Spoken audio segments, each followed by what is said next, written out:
The year is 1324, and in the city of Venice, an old man lies dying. Outside, the canals still carry merchants through the floating city, just as they always have. Gondolas slide silently beneath stone bridges. The smell of sea salt mixes with spices from distant lands. Traders argue in crowded markets where gold changes hands faster than prayers. Venice is alive, loud, restless, rich. But inside one quiet room, Marco Polo is nearing the end. He is in his 70s now, an old merchant with fading strength and a mind still crowded with memories too large for most people to believe. He remembers deserts so vast they seem to swallow the sky. He remembers cities larger than anything Europe could imagine. He remembers palaces filled with jade and gold, roads that stretched across half the world, and one ruler whose empire was so enormous that even Rome, at its height, would have looked small beside it. For years, many people in Venice had laughed at him. They called him Marco Millions, not because they admired him, but because they mocked him. Millions of people in one city? Millions of horses? Endless riches beyond imagination? To his neighbors, it sounded ridiculous. To them, Marco was a merchant who had turned storyteller, a man who had traveled too far and come back with fantasies instead of facts. Even now, as death approaches, a priest leans close and urges him to confess. Tell the truth, he says. Clear your soul. Admit that you exaggerated. Admit that you invented the impossible parts. Marco, weak but still sharp, gives the answer that would outlive him. I have not told half of what I saw. Whether he truly said those exact words, we cannot know. But the sentence survived because it sounded like him. Defiant, certain, unwilling to shrink the world just because others could not imagine it. And that is where the Real story begins.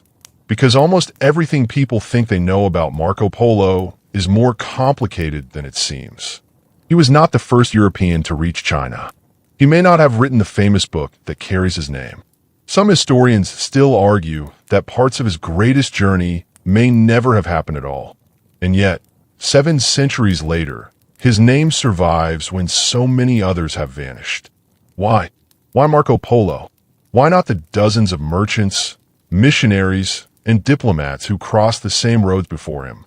Why does history remember this one Venetian above all the rest? To answer that, we have to go back before Marco himself. We have to begin with Venice. Because Venice in the 13th century was not just a city. It was a machine built for trade. It was not part of Italy because Italy did not exist yet. There was no united nation, no single kingdom. Venice was its own republic, a city-state unlike anything else in Europe, built on more than 100 small islands in a shallow lagoon along the Adriatic Sea. Most medieval cities hid behind walls. Venice hid behind water. Its streets were canals. Its defenses were tides. Its wealth floated in on ships. Where other powers relied on farmland or armies, Venice relied on movement. Goods came in, goods went out, and the city became rich by standing in the middle of everyone else's business. The Venetians had learned something powerful long before others fully understood it. Conquest was expensive. Trade was smarter. Why spend years trying to seize land when you could profit by controlling the exchange between those who already had it? Venice became the great middleman of the Mediterranean. Its merchants traded with Constantinople, Alexandria, Acre, Trebizond, and ports far beyond. They bought silk from the east, spices from India, grain from Egypt, timber from the Balkans, furs from Russia, glass from Murano, slave from wherever war made people vulnerable. Everything moved through Venice, and every shipment meant profit. The city itself must have seemed almost unreal to visitors arriving for the first time. Stone buildings rising directly from the sea. Markets full of voices speaking Greek, Arabic, Armenian, Persian, Latin, French, German, Hebrew. Church bells ringing over water instead of streets. No horses clattering over roads because there were no roads. Only boats. Only movement. Only trade. Venice did not look west toward Europe. Venice looked east, always east, toward Byzantium, toward Persia, toward the Silk Road. toward the source of the luxuries that turned merchants into princes. And into this world, sometime around the year 1254, Marco Polo was born. We do not know the exact date. Medieval records were often incomplete, and no one at the time could have guessed that this child would one day become one of history's most famous travelers.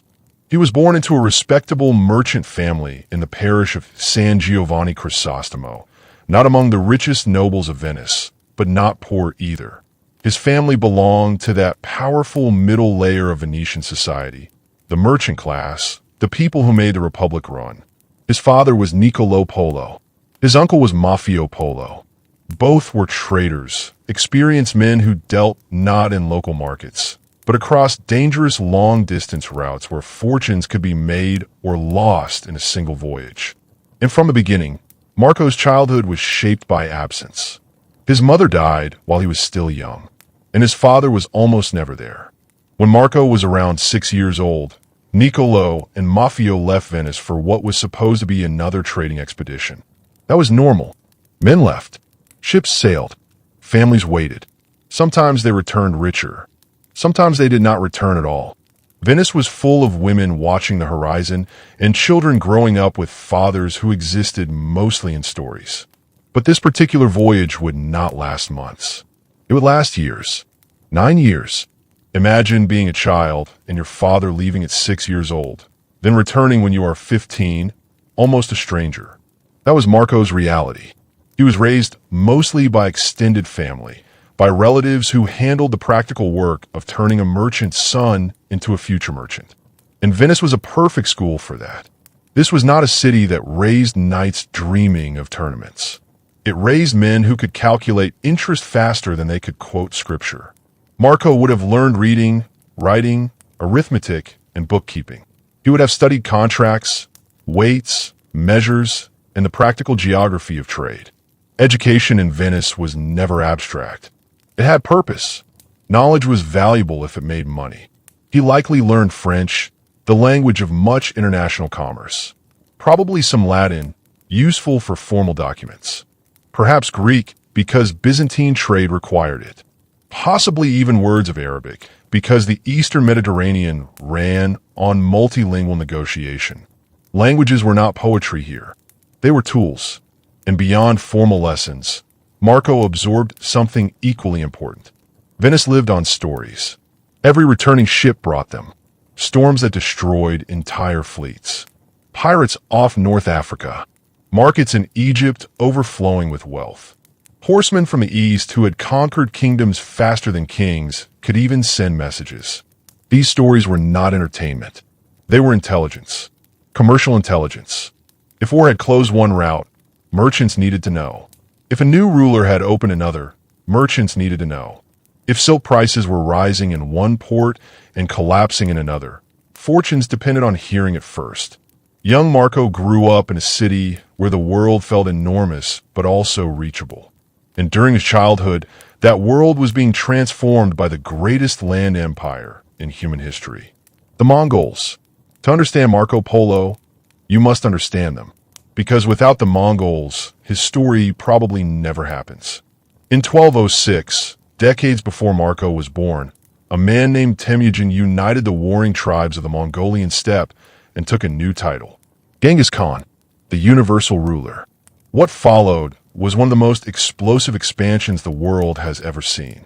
The Mongols moved like a storm.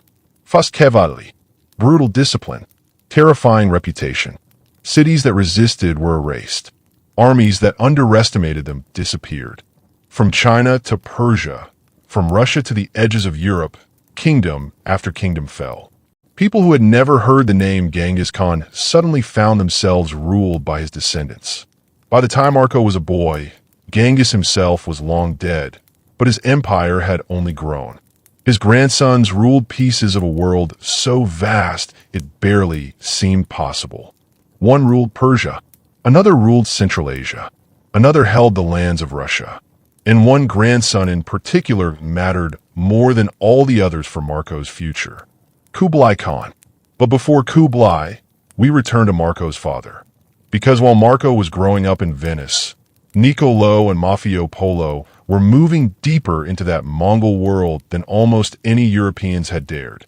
They had left Venice around 1260, heading first to Constantinople, where the family had business interests. From there, they moved to Crimea on the Black Sea, another major trading hub where East and West met. Still normal, still expected, but then politics changed everything. War broke out, routes closed. Returning home became dangerous. Most merchants would have waited. The Polo brothers did something else. They went farther. If the road west was blocked, why not continue east? It was a gamble, but great fortunes often begin as dangerous decisions. They joined a caravan and moved deeper into Mongol territory. Across the steppe, across distances that most Europeans could barely imagine. They reached Bokhara, in what is now Uzbekistan, one of the great cities of Central Asia. And there they stayed. Not for weeks. For 3 years. Think about that. 3 years in a foreign city, learning the language, making alliances, adapting to a world completely unlike Venice. This was not tourism. This was survival and opportunity. And then chance intervened. An envoy from Kublai Khan passed through Bokhara. He was traveling back east to the court of the great Khan himself, ruler of the Mongol Empire's richest and most powerful branch. The envoy met the Polo brothers and was intrigued. Western merchants were rare. Men from Venice even rarer. He invited them to come with him, to travel to the court of Kublai Khan, to meet the most powerful ruler on earth. Again, most people would have refused. The Polo brothers said yes. And just like that, 2 Venetian merchants stepped into history. The journey east took another year, across deserts that looked endless, across mountain passes where breathing itself became difficult, across cities filled with unfamiliar religions, unfamiliar languages, unfamiliar gods.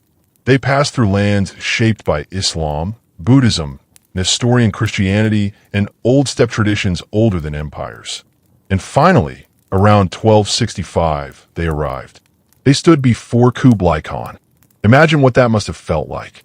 2 merchants from a city of canals standing in the court of a man whose empire stretched farther than Rome had ever dreamed. Kublai Khan was not simply another king. He ruled a quarter of humanity. Grandson of Genghis Khan, conqueror of China, founder of the Yuan dynasty, master of an empire stretching from Korea to the borders of Europe. And unlike many conquerors, he was curious. The Mongols were ruthless, yes, but they were also practical. They absorbed knowledge wherever they found it. Engineers, doctors, administrators, priests. If you were useful, they listened. Kublai asked the Polo brothers about Europe, about the Pope, about Christianity, about Western customs and political systems. He treated them well. He gave them gifts.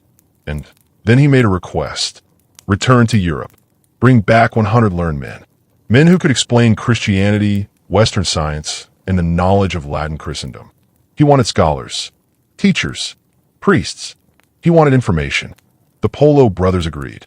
And so they began the long journey back west.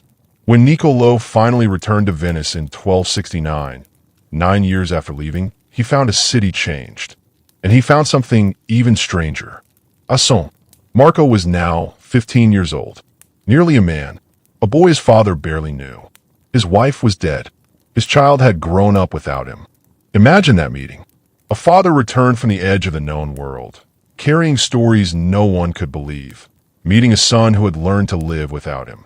There must have been awkwardness, distance, curiosity, perhaps admiration, perhaps resentment. We do not know. Marco's book says almost nothing about feelings. It gives routes, cities, rulers, customs, but very little of the heart. Still, something happened in that reunion. Because when Niccolo prepared to go east again, Marco would go with him. First, though, there was unfinished business. The Polo brothers reported Kublai Khan's request to the Pope's representatives. But the Catholic Church was in chaos. The papacy was between popes, caught in political confusion. No one was rushing to send 100 wise men to Mongolia. Years passed. Nothing happened. Eventually, the Polos stopped waiting. They would return east anyway, this time with only 2 Dominican friars as representatives of the church. And this time, they would bring 17-year-old Marco. This was the true beginning, not the birth of Marco Polo, but the making of him. He had never left Venice before. Now he was preparing to leave everything. The lagoon, the canals, the familiar voices, the city that had shaped every part of him. Ahead of him lay deserts, empires, and distances so vast they would redefine what he thought the world was. At 17, most people are still discovering their own streets. Marco Polo was about to cross continents. The two friars traveling with them turned back almost immediately, frightened by the dangers ahead. That tells you something. Even trained men of faith, supposedly protected by divine purpose, looked at the road east and said no. But the three Polos continued. Father, uncle, son, alone. And Marco stepped forward into the unknown. He could not have known then that he would be gone for nearly a quarter of a century. He could not have known that he would stand before emperors, cross deserts called the places you enter but never leave, survive wars, storms, and prisons. He could not have known that centuries later, the world would still speak his name. At that moment, he was simply a young Venetian merchant leaving home. But sometimes history begins that quietly. Not with a battle, not with a coronation, just with a young man stepping onto a ship, looking east and deciding not to turn back. At 17 years old, Marco Polo stepped away from the only world he had ever known and began walking toward a world most Europeans believed belonged more to legend than reality.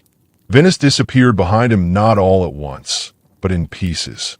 First the canals, then the towers, then the smell of the sea, then the familiar certainty that somewhere nearby there was always home. For the first time in his life, there would be no easy return. This was not a merchant's short voyage across the Mediterranean. This was not a season abroad. This was a crossing into distances so vast that many who attempted them were simply erased by them. The road east was not one road. That is one of the first misunderstandings people have when they imagine the Silk Road. They picture a single long path stretching from Europe to China like a ribbon across a map. It was nothing like that. It was a web, a shifting network of caravan routes, mountain passes, river crossings, desert tracks, and dangerous agreements held together by merchants, soldiers, local rulers, and luck. Some roads vanished with war. Some opened with diplomacy. Some existed only because enough desperate people kept using them. And every mile carried risk. The Polos first traveled south and east across the Mediterranean world, passing through Acre, the great crusader port in the Levant. Acre was one of those rare medieval cities where the entire world seemed to collide. Crusaders, Muslim traders, Armenian merchants, Jewish bankers, Byzantine diplomats, spies, priests, mercenaries, pilgrims, all crowded into the same streets under an uneasy peace built mostly on the fact that everyone needed everyone else's money. For Marco, even Acre must have felt like another universe. Venice was international, yes, but Acre was the true edge of worlds. Languages layered over each other like market noise. Latin Christians from Europe walked beside merchants from Damascus. Men who had fought each other's armies the year before negotiated over silk prices before lunch. This was where Europe ended and the deeper East truly began. From there, the Polos moved inland through Armenia and Persia, deeper into lands where Venetian names meant less and Mongol authority meant more. Marco watched the world widen. The landscapes changed first. Green coastlines gave way to harsher lands, dry hills, stone plains, mountain passes that seemed to cut the sky itself. Villages became farther apart. Cities became stranger. Architecture shifted. Churches gave way to mosques. Bells gave way to the call to prayer. He was not simply traveling through different places. He was traveling through different ways of understanding existence. In Persia, he entered one of the great crossroads of civilization. Persia had once been an empire feared by Rome. Now much of it lay under Mongol rule, but its cities still carried the weight of ancient sophistication. Here were scholars, astronomers, poets, engineers, traders whose networks stretched farther than any European kingdom. Marco would later describe Persian cities with admiration, especially their wealth and trade. He saw markets overflowing with goods from India, Arabia, Central Asia, and China, pearls from the Gulf, horses from the steppe, finestil, precious stones, carpets so intricate they looked woven from patience itself. He also saw destruction, because the Mongols had not conquered gently. Some Persian cities still bore the scars of invasion. Entire populations had been slaughtered, irrigation systems destroyed, wealth rebuilt slowly over ruins. The Mongol Empire created peace for merchants, yes, but it was a peace built on terror. People obeyed because they remembered what happened to those who did not. Marco was learning that empire was often just organized fear wearing fine clothes. And yet he was also seeing something remarkable. For all its brutality, Mongol rule had connected the world in a way almost nothing before it had. Under what historians now call the Pax Mongolica, the Mongol peace, trade routes were safer than they had been in centuries. Bandits were hunted down. Way stations were maintained. Official passports allowed trusted travelers to move enormous distances.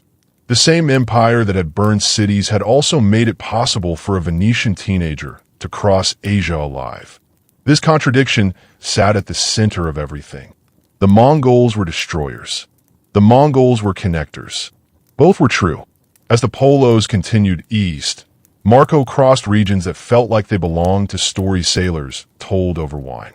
He passed near the Pamir Mountains, what he would later call the highest place in the world, where the air was so thin that fires burned strangely and birds seemed to fly lower. Travel there was brutal, cold that cut through bone, altitude that stole breath. Roads that were not roads at all, only dangerous paths where one mistake meant death. Modern people often imagine historical journeys as romantic adventures. Most of the time, they were mostly hunger, discomfort, and fear. You walked until your feet bled. You slept badly. You worried constantly. Would the next village be friendly? Would the river crossing hold? Would disease take someone in the night? Would winter arrive before the mountain pass was behind you? Travel was not glamorous.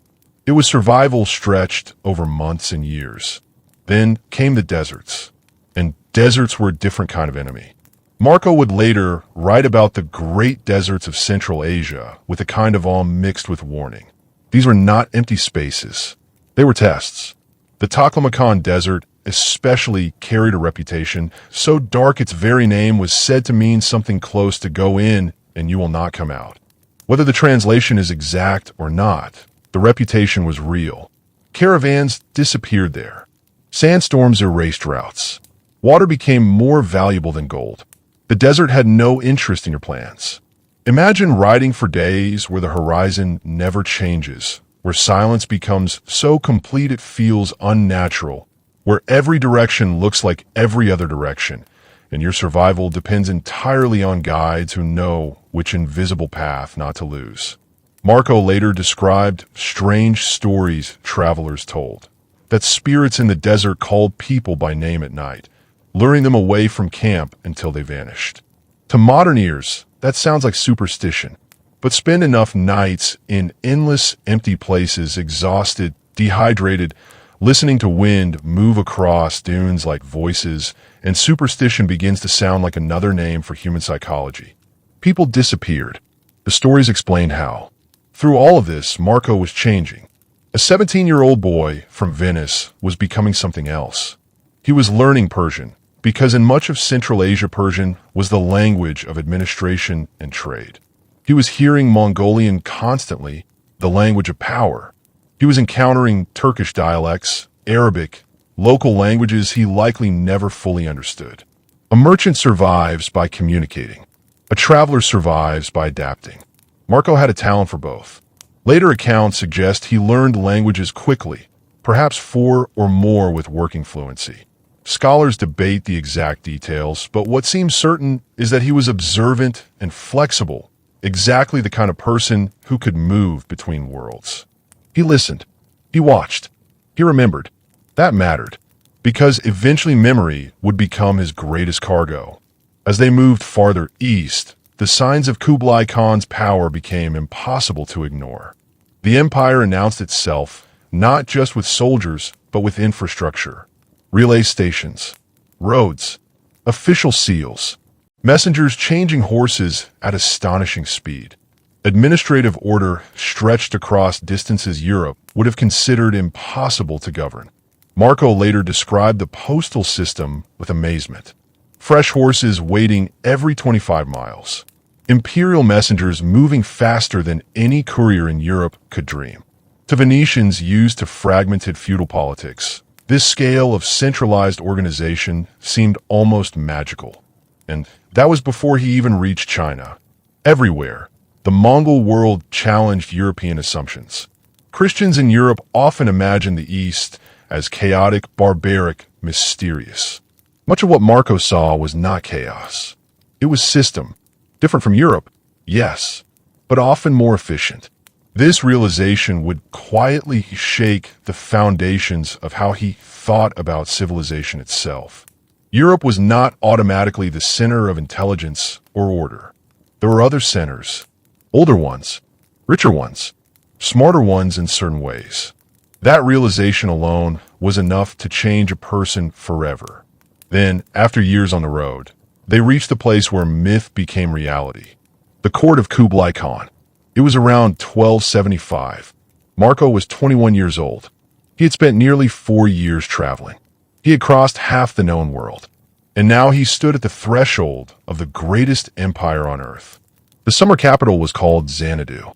Europe would later know it by another name. Xanadu. That name would become legend, poetry, fantasy. But for Marco, it was a real place, and it stunned him. This was not a rough Mongol camp of horsemen on open plains. This was imperial design on a scale Europe had never imagined. A planned city, walls laid according to geometry and cosmic principles unfamiliar to Western minds. Palaces surrounded by gardens meant to represent paradise. Hunting parks stocked with rare animals. Artificial lakes. Structures built not just for comfort, but to project cosmic legitimacy. Kublai Khan ruled with Mongol force, but he also ruled with Chinese imperial symbolism. He understood that power must be seen. It must be staged. It must feel inevitable. And everything in Xanadu told visitors that this ruler stood at the center of the world. The court itself moved with the seasons. Summer in Xanadu. Winter in Kanbalik, modern Beijing. Wherever Kublai went, an empire moved around him. Thousands of officials, soldiers, servants, concubines, diplomats, scholars, religious figures, administrators, the machinery of empire. For a Venetian merchant's son, it must have been overwhelming. And then came the meeting. Kublai Khan was already an old man by then. In his 60s, though old in years did not mean weak in authority. He was large, wealthy, accustomed to absolute obedience. He had conquered dynasties. He had broken kingdoms. He had inherited the ambition of Genghis Khan and redirected it into administration as much as war. He was not merely feared. He was obeyed by millions. And yet, by all accounts, he was deeply curious. He wanted information. He wanted capable people. He wanted useful foreigners. The Polos were useful. Niccolo and Maffeo had returned as promised. And with them stood Marco, young, intelligent, foreign, educated, and capable of moving between cultures. According to the account that later became famous, Kublai noticed him immediately. Marco impressed him, not because he was noble, he was not. Not because he was a warrior, he was not. But because he was sharp. He listened well. He carried himself with confidence. He could observe, report, adapt. These are underrated skills until you place them near power. Then they become priceless. Soon, according to Marco's own telling, he entered the Khan's service. This is where historians begin arguing fiercely. Because Marco claims that he spent the next 17 years serving Kublai Khan in various capacities, traveling on diplomatic missions, acting as an administrator, observing the governance of the empire from inside. He claims he was sent across distant provinces, trusted with important responsibilities, exposed to the inner workings of Yuan China. Some later versions even suggest he governed the city of Yangzhou for a time. If true, it was extraordinary.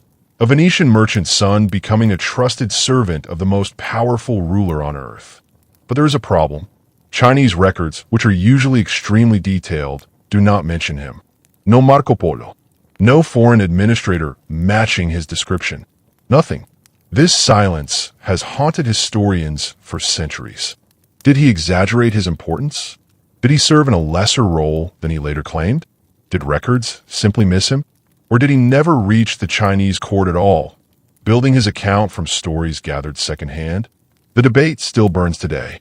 But in that moment, standing before Kublai Khan, none of that future controversy existed. There was only the beginning. Marco had arrived. And whether as a great official or simply a brilliant observer, he was now inside the center of a civilization Europe barely understood. Imagine the first days. The sounds alone. Mandarin, Mongolian, Persian, Tibetan, Turkic languages, all crossing through the same halls. The smells of unfamiliar food. The rituals of court. The strict hierarchies. The complexity of etiquette where one mistake could insult someone powerful enough to erase your existence. Marco had to learn fast. And he did. Because surviving at court required more than intelligence. Knowing when to speak. Knowing when silence was safer. Knowing how to be useful without becoming threatening. Foreigners often thrived under Mongol rule because they were outside local political rivalries. They could be trusted precisely because they had no family network inside the Chinese elite. Kublai used this deliberately. He liked outsiders. Persians, Muslims, Christians, Central Asians, Europeans. They depended on him alone. That made them useful. Marco entered that world. And for the next chapter of his life, Venice became a memory. He would spend years moving across a civilization so vast that Europe could barely fit inside its imagination. He would see cities whose populations dwarfed kingdoms. He would witness technologies Europe had not yet dreamed of using. Paper money, coal used as fuel, massive canals, administrative systems running at astonishing scale. He would watch the final conquest of southern China and the full rise of the Yuan dynasty. He would encounter wonders that sounded like lies when he later described them. And perhaps that is why so many people doubted him. Because truth, when it arrives too early, often sounds exactly like fiction. Marco Polo had crossed the world. But the hardest part of his journey was still ahead. Because reaching the court of Kublai Khan was only the beginning. Staying there would change him. Leaving it would nearly kill him. And returning home would make him famous for all the wrong reasons. To understand what Marco Polo experienced inside the empire of Kublai Khan, you have to forget the Europe of his youth. Forget Venice for a moment. Forget stone churches and narrow streets, and merchant ships rocking in the lagoon. Forget kings ruling over fractured lands, feudal lords fighting over borders, roads so unsafe that travel itself felt like a gamble. Forget the assumption that Europe was the center of civilization.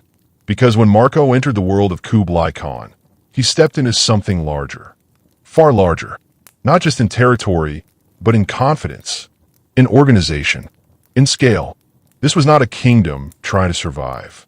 This was an empire that assumed the world would eventually belong to it. And for a young Venetian merchant who had spent 4 years crossing deserts to reach it, the first shock was probably not luxury. It was order. Europe in the 13th century was powerful in places, yes, but fragmented. Power shifted from castle to castle, from noble to noble, from bishop to king, and back again. Borders were unstable. Roads were dangerous. Authority was often local. The Mongol Empire was different. It stretched across continents and still somehow functioned. Messages moved with astonishing speed through the Yam, the imperial relay system. Fresh horses waited at official stations across thousands of miles. Orders issued by the Khan could travel farther and faster than any king in Europe could manage. Marco later described it with amazement. He wrote of stations every 25 miles, stocked with horses, food, shelter, and supplies for imperial messengers. Riders could move day and night, changing horses without stopping, carrying information across distances that would have taken weeks in Europe. To modernize, it sounds like logistics. To medieval Europeans, it sounded almost supernatural. And this was only one system among many. Taxation, census records, provincial administration, trade regulation, military organization. The Yuan dynasty under Kublai Khan combined Mongol imperial discipline with the vast bureaucratic inheritance of Chinese civilization. It was conquest sitting on top of centuries of administrative intelligence. The Mongols had taken the empire. The Chinese had taught them how to run it. Marco was watching the most advanced state structure he had ever seen. And then there were the cities. This may have been the greatest shock of all. European cities were impressive by European standards. Venice was rich. Paris was large. Constantinople was ancient and magnificent. But China operated on another scale entirely. Marco described cities that Europeans thought were impossible. Cities with hundreds of thousands, even over 1 million inhabitants. Canals crowded with barges. Markets that seemed endless. Bridges, warehouses, workshops, neighborhoods specialized by trade. Urban life, so vast it felt less like a city and more like a self-contained world. Take Khan Balik, modern Beijing, Kublai's winter capital. Marco described wide avenues, enormous walls, strict urban planning, neighborhoods laid out with intentional order rather than the organic chaos common in European towns. He described the imperial palace complex with wonder, its halls, its ceremonial spaces, its treasure, the sense that this was not merely a residence, but a statement. A declaration of legitimacy. A palace built to tell every visitor that the ruler inside was not simply a king, but the axis around which civilization turned. And then there was Hangzhou. Though Marco called it Quinsai, using the name current among foreigners, he described it as the finest city in the world. Whether he personally visited it or relied partly on reports, the description became one of the most famous passages in his book. He spoke of enormous prosperity, countless bridges, great canals, markets overflowing with goods. People so numerous that European readers assumed he must be lying. He claimed the city had 12,000 stone bridges, almost certainly exaggerated. But exaggeration often begins where ordinary language fails. What he was trying to communicate was scale, not arithmetic. This place was beyond comparison, and Europe had no framework for that. Marco also encountered something even more radical than giant cities. Paper money. Think about how strange this would sound to a 13th century Venetian. Wealth meant gold, silver, coins with weight, precious metal you could hold. And here was Kublai Khan running an empire using paper.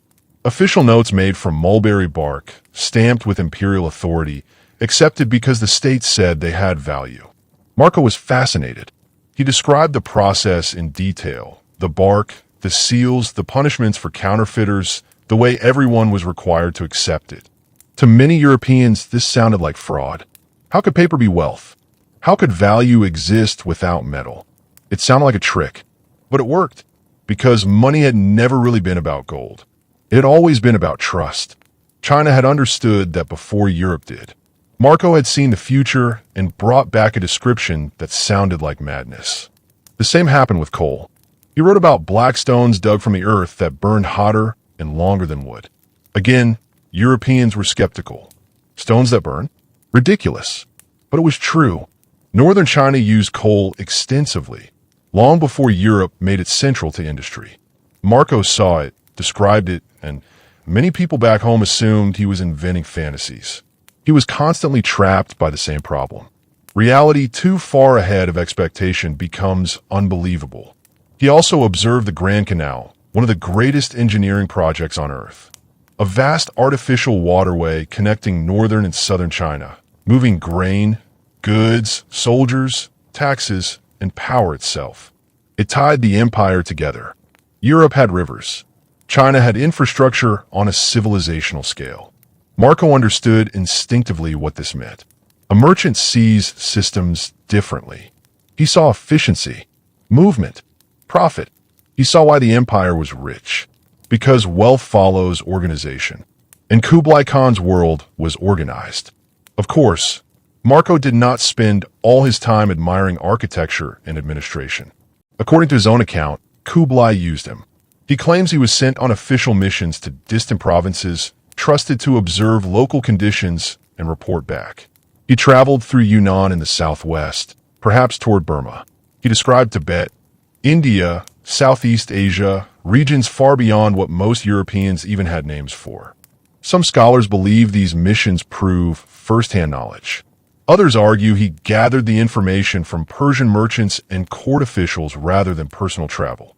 Again, certainty slips away. But what matters is that his descriptions carried specificity. He wrote not like someone inventing a fantasy, but like someone trying to explain a complicated reality to people who lacked the vocabulary to imagine it. Sometimes he succeeded. Sometimes he failed. Sometimes he misunderstood spectacularly. One of the most famous examples is his description of rhinoceroses. He had heard of unicorns from European legend, graceful white creatures, symbols of purity and elegance. Then he encountered rhinoceroses in Asia, and he identified them as unicorns. But he was deeply disappointed. These creatures were ugly, heavy, bad-tempered, covered in thick hide. Nothing like the beautiful mythical beast he expected. His description is almost funny because you can hear the frustration. This is a unicorn? This angry armored tank? Travel does that. It forces reality to attack imagination, and reality often wins. Marco also described crocodiles, giant snakes, strange birds, and animals Europeans had no easy categories for. Every unfamiliar creature had to be translated through familiar language, and sometimes the translation was clumsy. That is how medieval travel writing works. You explain the unknown by comparing it badly to what people already know. His observations of religion were equally shaped by his own perspective. He encountered Buddhists, Muslims, Nestorian Christians, Hindus, shamans, Taoists, and traditions he likely did not fully understand. Kublai Khan's empire was religiously diverse on a scale that surprised Europeans. The Mongols were often pragmatic about faith. They wanted loyalty more than doctrinal conformity. At court, priests, monks, imams, and scholars from different traditions could all exist in uneasy proximity. This fascinated Marco. Europe often assumed religious truth required singularity. The Mongol court tolerated multiplicity, not always peacefully, but pragmatically. That itself challenged assumptions. And then there was Kublai Khan himself. Marco's portrait of the Khan is not simply admiration. It is awe. Kublai appears in the book almost as a force of nature. Powerful, intelligent, immensely wealthy. A man whose authority was so complete that ordinary political language barely seemed enough. Marco describes grand ceremonies, hunting expeditions with thousands of attendants, feasts of staggering excess, imperial rituals meant to display control over both nature and humanity. The Khan's birthday was celebrated like a cosmic event. His New Year festivals overflowed with tribute. Elephants, horses, jewels, gold, silk. Wealth moved toward him like rivers moving toward the sea. Again, some numbers were surely exaggerated. But exaggeration itself tells us something. Marco was trying to explain imperial scale to people whose rulers often struggled to control a few provinces. How do you describe an emperor to people used to local kings? You reach for impossible language. You say millions. You say endless. You say more than Rome. And even then, it still sounds too small. Yet beneath all the spectacle, Marco was also learning something harder. Empires are not stable because they are powerful. They are stable because they are complicated. Kublai's rule was not effortless. He faced rebellion, administrative tensions, ethnic divisions. The Mongol elite ruling over a massive Chinese population created constant strain. Northern and southern China had different histories and loyalties. Taxes created resentment. Court factions fought for influence. The empire looked invincible from the outside, but inside, all great systems contain cracks. Marco would have seen that too. Perhaps not fully at first, but enough to understand that power always carries fear inside it. And there was another fear growing quietly. Time. Because years were passing. Not months. Years. Then more years. Marco had arrived as a young man. Now he was becoming middle-aged. Venice grew farther away, not only in distance, but in memory. People died there without him. Children were born there who had never heard his name. His father and uncle were aging. And though the Polos had become wealthy and valuable inside Kublai Khan's world, they had also become trapped by it. This is one of the strangest parts of the story. Success made leaving harder. They asked for permission to return home. Kublai refused, not out of cruelty, because he liked them, because they were useful, because trusted foreigners were rare and valuable, and because old rulers, like old men everywhere, do not enjoy losing familiar people. The Polos have become part of the machinery.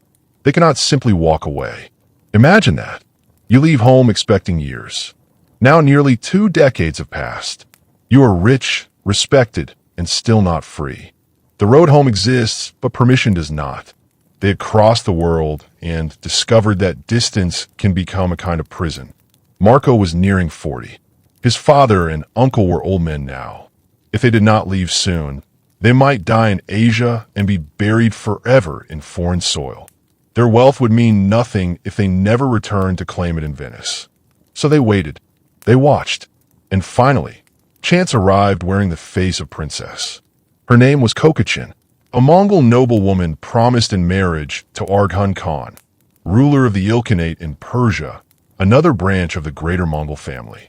She needed to travel from China to Persia, a diplomatic marriage across half the world. In theory, easy. The Mongol Empire connected both ends. In reality, dangerous. The overland routes had become unstable. Rebellions, wars between Mongol factions, political fracture. The safe roads of earlier decades were no longer safe. The land route was too risky. So another path was chosen. By sea, south from China, through Southeast Asia, across the Indian Ocean, to Persia. It would be long, dangerous, possibly deadly, and it required experienced people. People who understood diplomacy, foreign courts, and survival over enormous distances. The Polos were perfect. They knew both east and west. They had served the Khan. They could be trusted. When Kokachin's advisors proposed that the Polos escort her west, Kublai finally agreed. At last, permission, freedom. After 17 years, the door opened. In 1292, they prepared to leave. Marco, now almost 40. Niccolò and Maffeo, old and tired. Princess Kokachin, young and moving toward a political marriage she did not choose. Hundreds of attendants, sailors, officials, servants, a fleet waiting at the port of Chuanzhou. And somewhere behind all of it, Kublai Khan, aging himself, letting go of men he would never see again. Marco was leaving the greatest empire on earth, perhaps forever. He could not know then that he would never see Kublai again, that the old emperor would die before the story fully reached Europe, that the world he was leaving was already beginning to change. He only knew this. After nearly 20 years, he was finally going home. But home was still thousands of miles away. And the sea, unlike empires, does not care who gives the orders. The journey back would be worse than the journey east. Storms, disease, death, ships full of people who would never reach the shore. Marco Polo had survived deserts and emperors. Now he had to survive the ocean. By the year 1292, Marco Polo had spent so much of his life in the East that Venice must have felt less like a home and more like a memory someone else had told him. He had left as a teenager. Now he was nearly 40. His father and uncle were old men. Kublai Khan, once the unstoppable center of the world, was himself an aging ruler, heavy with years and surrounded by the quiet instability that always gathers around old emperors. Empires feel eternal until suddenly they do not. The Polos understood something simple and urgent. If they did not leave now, they might never leave at all. They had asked for permission before and been refused. Now, through the diplomatic mission of Princess Kokachin, the chance had finally come. She was a Mongol noblewoman, chosen for one of the oldest and coldest purposes in history, marriage as politics. She had been promised to Arghun Khan, ruler of the Ilkhanate in Persia, another great Mongol kingdom in the west. Her journey would help preserve alliances between branches of the Mongol family whose unity had already begun to crack. On paper, it was elegant. A princess travels west. An alliance is secured. Empires remain stable. In reality, it was a voyage across half the world through some of the most dangerous waters on Earth. And the Polos would escort her. It was their way out. Kublai Khan finally agreed. Perhaps reluctantly. Perhaps sadly. Marco later suggested that the Khan had grown fond of them, especially of him. Whether that affection was personal or simply practical, the result was the same. The Polos had become part of his world, and letting them go meant losing something useful. But age changes everyone. Even emperors understand, eventually, that holding too tightly changes nothing. So permission was granted. And after 17 years, Marco prepared to leave the court that had defined his adult life. Imagine that final departure. The imperial capital behind him. The routines of court. The languages he had learned. The roads he knew. The authority of the Khan that had once seemed like the fixed center of existence. Leaving a place after so long is stranger than arriving. At first arrival, everything is foreign. At departure, the foreign has become ordinary, and suddenly you realize you are leaving part of yourself behind. Marco had arrived as a Venetian. He was leaving as something harder to define. Merchant, diplomat, observer, possibly official, certainly changed. At the port of Chuanzhou, one of the greatest ports in the world, the fleet waited. Chuanzhou was not simply a harbor. It was a global crossroads. Arab traders, Indian merchants, Persian sailors, Chinese officials, Buddhist monks, shipbuilders, interpreters, laborers. This was a city built by exchange. Goods from across Asia passed through it. Spices, porcelain, silk, ivory, lacquerware, precious stones, timber, medicine, ideas. If Venice was Europe looking east, Chuanzhou was Asia looking everywhere. And from there, the Polos would sail, not in European ships, in Chinese junks. These ships astonished foreign travelers. They were larger, stronger, and more advanced than most vessels Europe had at the time. Multiple masts, watertight compartments, sophisticated design that allowed better survival in rough seas. European sailors would later learn much from these Eastern designs. But even the best ship is still at the mercy of weather. And this journey would be merciless. The fleet is often described as 14 ships carrying Princess Kokachin, the 3 Polos, and hundreds of attendants, servants, sailors, and officials. Some accounts say 600 people began the voyage. Marco later claimed only 18 survived. That number is almost certainly exaggerated, but exaggeration does not erase the truth beneath it. The journey was catastrophic. They sailed south first, hugging the coast, down past the shores of what is now Vietnam, through waters crowded with trade and danger. Pirates haunted certain routes. Storms arrived without warning. Disease traveled more faithfully than any passenger.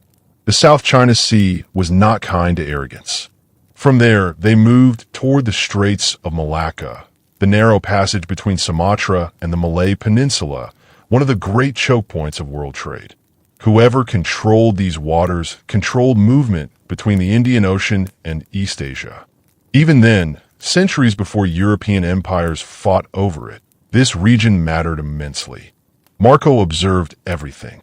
That is one of the constant patterns in his account. Even during hardship, he watched.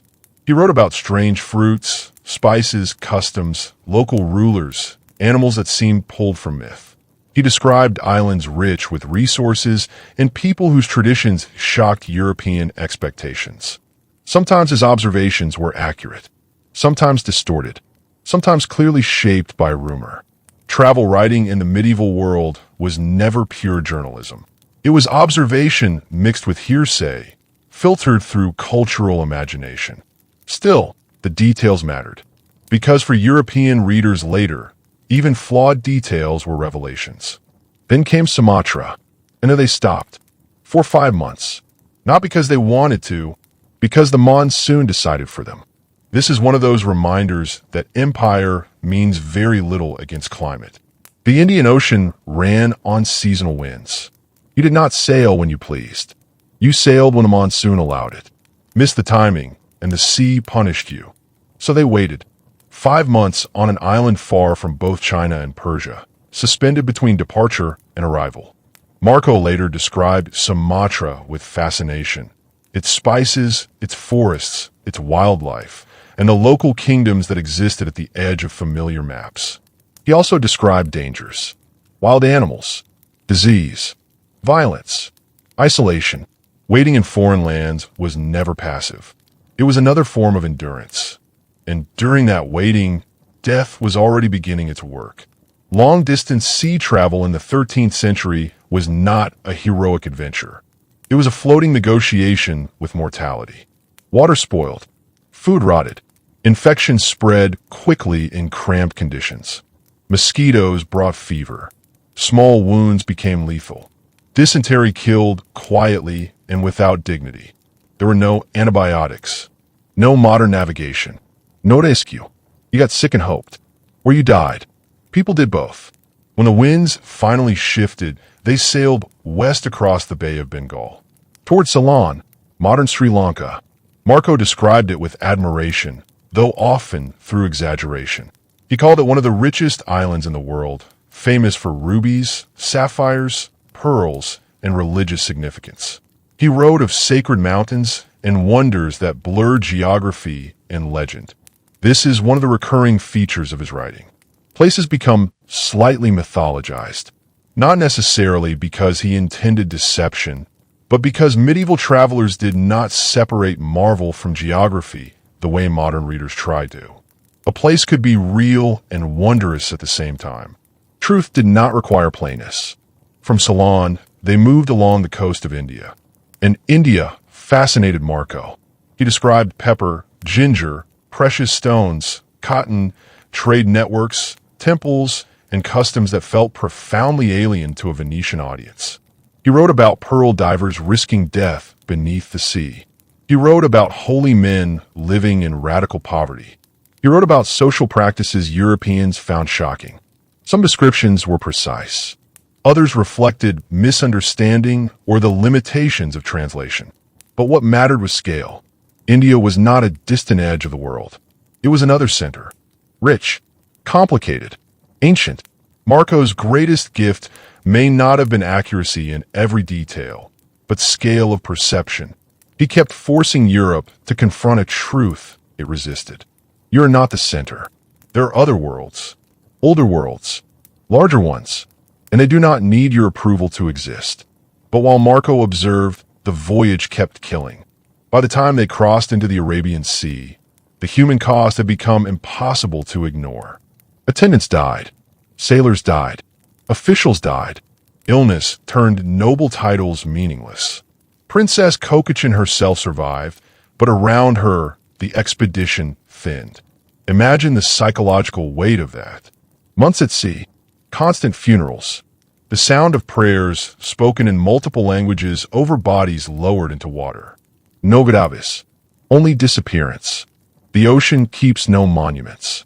It swallows evidence. Marco's claim that only 18 out of 600 survived may be too dramatic, but everyone agrees the losses were severe. It was not a voyage.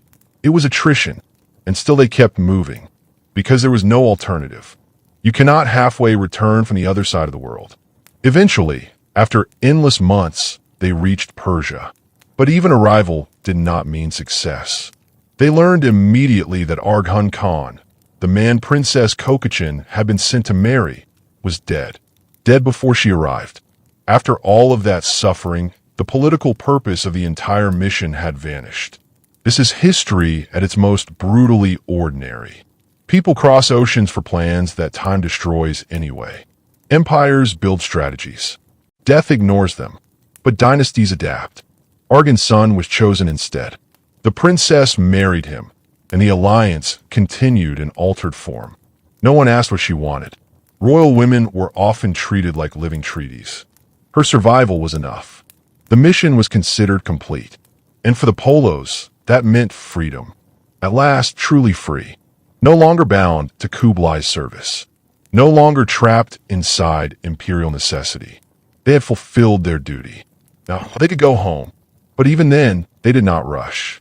They remained in Persia for some time, perhaps recovering, perhaps arranging finances, perhaps ensuring that after surviving this much, they would not lose everything in the final stretch. Because survival and return are not the same thing. Many people survive the storm and still fail to make it home.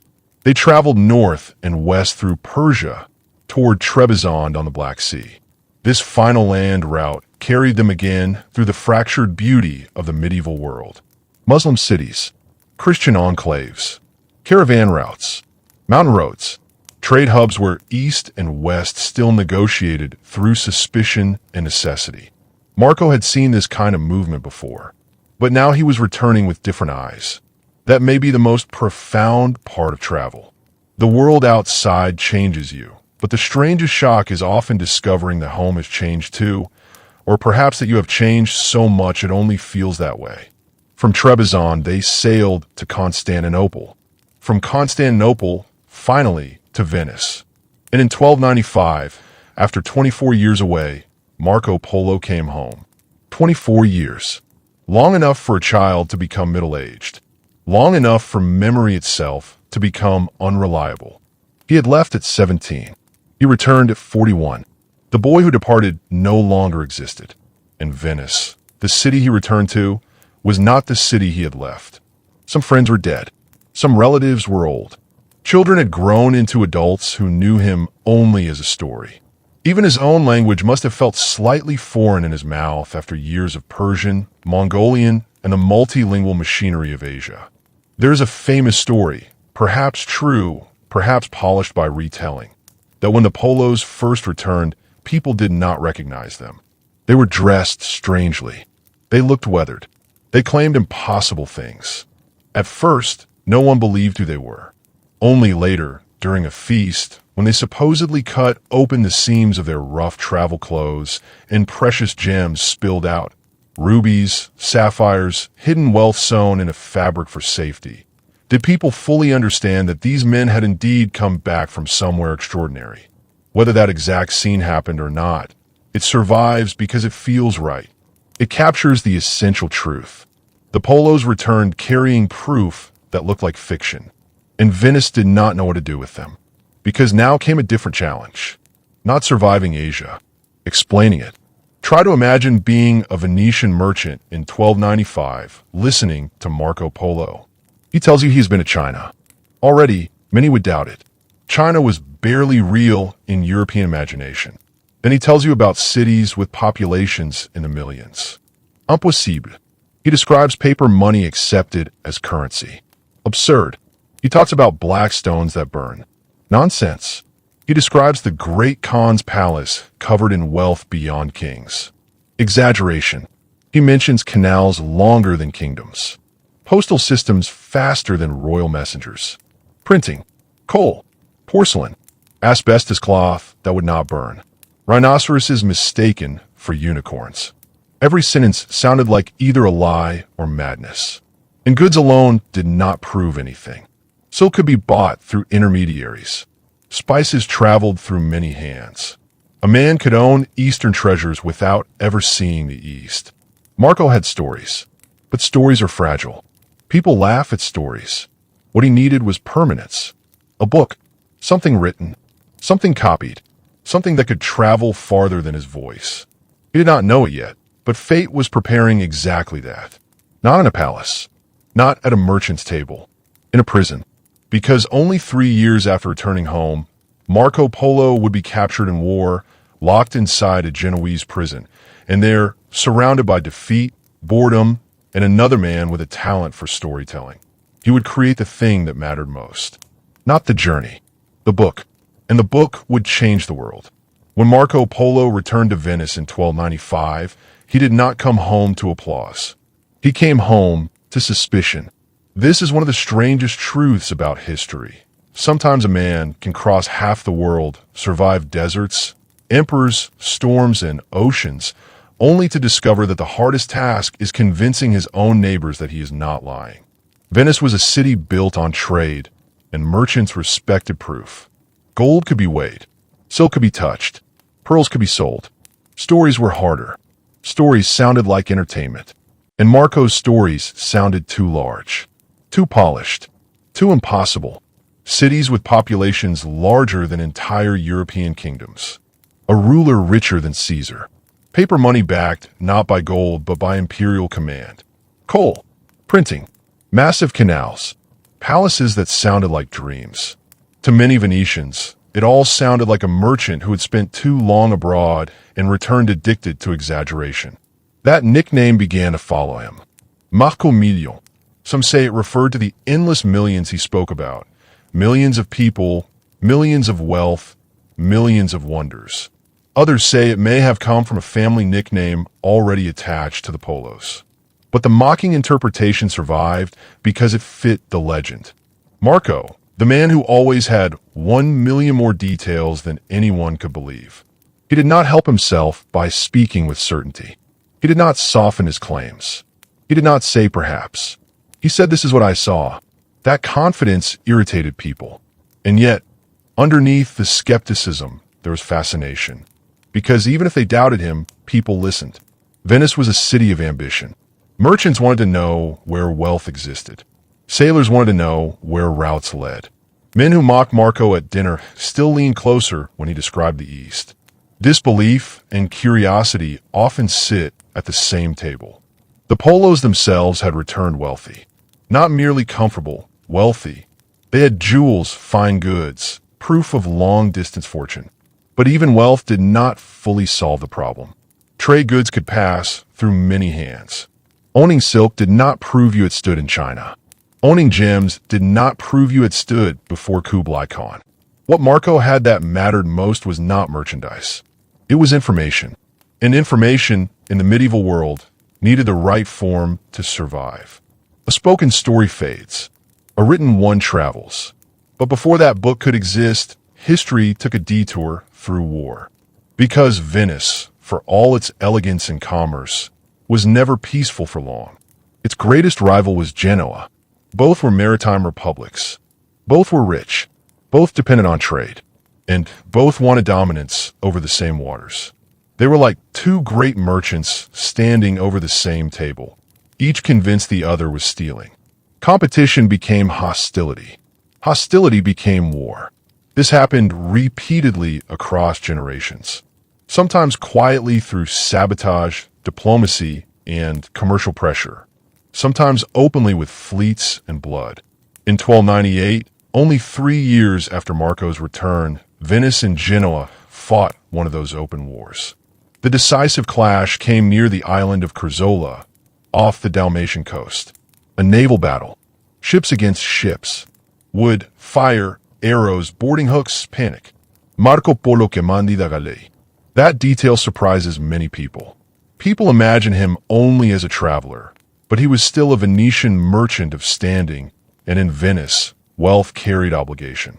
Powerful citizens were expected to contribute ships and service when the Republic demanded it. Was Marco an experienced naval commander? Probably not in the romantic sense.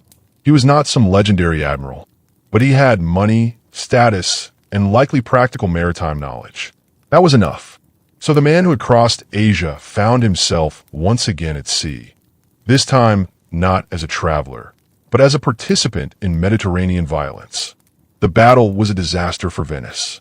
The Genoese won decisively. Thousands of Venetians were killed or captured. Marco was among the captured. And just like that, the man who had stood in the court of Kublai Khan was taken as a prisoner to Genoa. It sounds dramatic, and it was, but medieval imprisonment for wealthy prisoners was often different from what modern imagination suggests. This was not chains in a dungeon. Not for someone like Marco. Prisoners of war who could eventually be ransomed were valuable assets, not disposable bodies. Marco was held in relatively decent conditions, restricted, certainly, but not broken. Think more like forced waiting than cinematic torture. He had access to visitors. He could receive writing materials. He could speak with other prisoners. And in that prison, He met the man who would turn his memories into immortality. His name was Rusticolo of Pisa, and without him, there's a very real chance you would never have heard of Marco Polo. Rusticolo was not a merchant. He was a writer. More specifically, he was a professional storyteller, known for writing romances, adventure tales filled with knights, kings, Arthurian legends, heroic quests, and the polished exaggerations medieval audiences loved. He understood narrative. He understood how to make people keep listening. And he too was in prison, captured in earlier conflicts. Two men sharing confinement. One had spent years writing fictional adventures. The other had spent years living something that sounded even more unbelievable than fiction. You can imagine the conversations. At first, perhaps just passing time. Then deeper. Marco describing deserts, palaces, Mongol emperors, Chinese cities, the Indian Ocean. Rusticolo listening with the instincts of a craftsman, because he would have recognized it immediately. This was material, not just travel notes, not just merchant gossip. This was a book, a real one, a story large enough to outlive them both. And so they began. Marco spoke. Rusticolo shaped. This matters, because one of the biggest mistakes people make is imagining Marco Polo sitting alone and writing the travels like a modern memoir. That is not what happened. This was collaboration. Marco provided the memories, the observations, the routes, the rulers, the goods, the strange animals, the wonders. Rusticolo provided structure, pacing, literary polish. He knew how to frame a narrative so readers would not simply learn, but remain captivated. And that partnership shaped everything. The language they used was not pure Italian. It was Franco-Italian, a hybrid literary language common among educated writers and merchants at the time, especially useful for reaching a broad audience. French carried prestige in literary culture. Italian carried familiarity. Together, it made sense. The work itself had no single fixed title. That came later. At first, it was simply a description of the world. A book explaining the lands Marco had seen. Later generations would call it many things. The Travels of Marco Polo, Il Milione, The Book of Marvels, the description of the world. Titles changed. The influence did not. And the structure of the book was unusual. It was not a neat autobiography. Not, I went here, then here, then here. It was not a diary. Marco did not sit down to confess his emotions. In fact, the emotional side of his life is almost absent. You learn more about tax systems than about his inner feelings. More about trade routes than love. More about cities than fear. That frustrates modern readers, but it made perfect sense then. The audience cared less about Marco's heart and more about the world beyond Europe. So the book became geographic, descriptive, regional. It moved place by place, kingdom by kingdom, describing customs, rulers, products, wealth, religion, strange practices, animals, distances, and wonders. The journey itself appears, yes, but often quickly. The real focus is not Marco. It is the world, and Rusticolo framed all of it with the style he knew best. There's a reason parts of the book feel almost like chivalric romance, because that was his professional language. He opened with grandeur, promises of wonders, invocations of greatness. Everything was the richest, the largest, the most magnificent. Modern historians sometimes blame Marco for the exaggeration, but some of that belongs to Rusticolo. He knew how to sell astonishment. And honestly, he was right. A plain merchant report would not have survived 7 centuries. A book that sounded like adventure did. This collaboration produced something unusual. Half practical guide, half Marvel literature. 1 foot in reality. 1 foot in legend. And that is exactly why it worked. The book was completed around 1298 or 1299. Soon after, Marco was released. Perhaps ransomed. Perhaps freed through political settlement after peace between Venice and Genoa. Whatever the exact mechanism, he walked out of prison carrying something more valuable than cargo.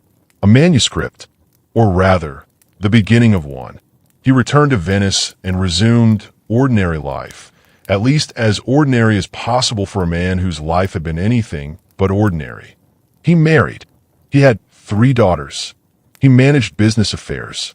He lived as a respectable Venetian merchant. No more deserts. No more imperial courts. No more monsoon survival.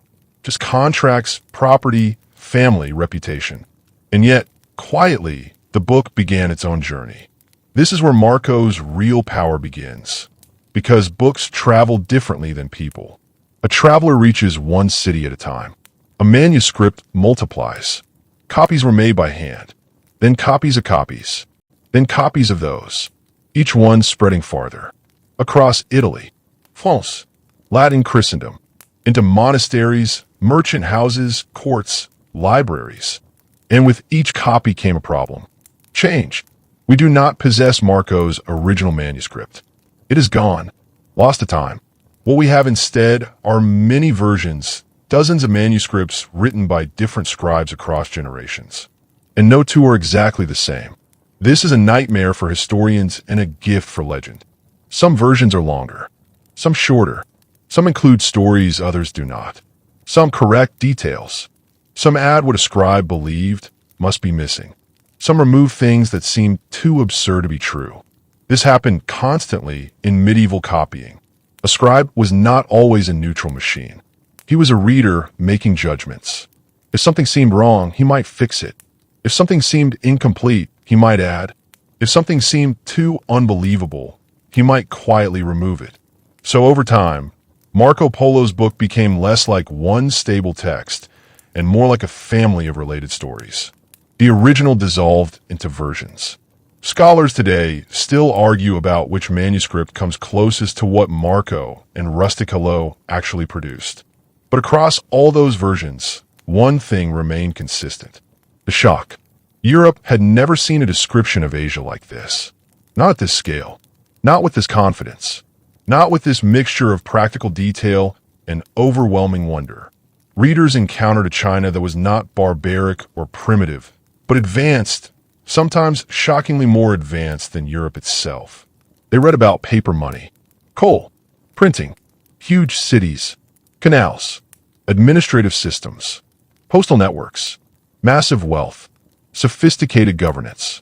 It challenged assumptions. Europe had often imagined itself as the natural center of civilization. Marco's book suggested something uncomfortable. Maybe the center was somewhere else. Maybe the richest, most organized, most powerful civilization on Earth was not Christian Europe at all. That idea was destabilizing and irresistible. Some readers believed him. Some laughed. Some called him a liar. Many assumed he exaggerated even if the core was true. The nickname Marco Millions spread wider. The man of endless impossible claims. And yet even skeptics kept reading. Because whether or not every detail was true, the vision was too powerful to ignore. The world was suddenly larger, stranger, more connected, more full of possibility. That mattered. Merchants read opportunity. Explorers read challenge. Mapmakers read geography. Dreamers read permission. The book was not simply informing people. It was changing what they believed was possible. And perhaps the most important detail of all is this.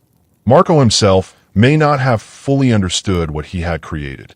He was a merchant telling his story. He could not know that centuries later, sailors would carry his book across oceans. That kings would fund expeditions partly inspired by its pages. That one Genoese prisoner's conversations would help push Europe toward the age of exploration. At that moment, it was simply a book. But history often hides its largest consequences inside ordinary objects. A manuscript, a conversation, a prisoner with time to talk. And somewhere in Europe, not yet born, a sailor named Christopher Columbus would one day open Marco Polo's book, read about the wealth of Asia, and begin making notes in the margins. That moment would change the world. But first, Marco's own story had to survive doubt. Because the more famous his book became, the more dangerous one question became. Had he really seen all of it? Or had he built the greatest travel story in history on things he only heard from others? That question would follow him for the rest of his life. And 700 years later, we are still arguing about it. The success of Marco Polo's book created a strange problem. The more people read it, the less they could agree on what to believe. That may sound familiar because it is one of the oldest patterns in history. A story spreads, it gains power, and suddenly people stop asking whether it is interesting and start asking whether it is true. Marco's account was too large to remain harmless entertainment. If even half of it was real, Europe had misunderstood the world. If it was false, then one Venetian merchant had performed one of the greatest acts of exaggeration ever written. There was no middle ground people felt comfortable standing on. And so, during Marco's own lifetime and for centuries after, the debate began. Was Marco Polo a witness? Or was he a brilliant liar? At first, the question did not always sound so academic. Sometimes it sounded like laughter. Venetians mocking him at dinner tables.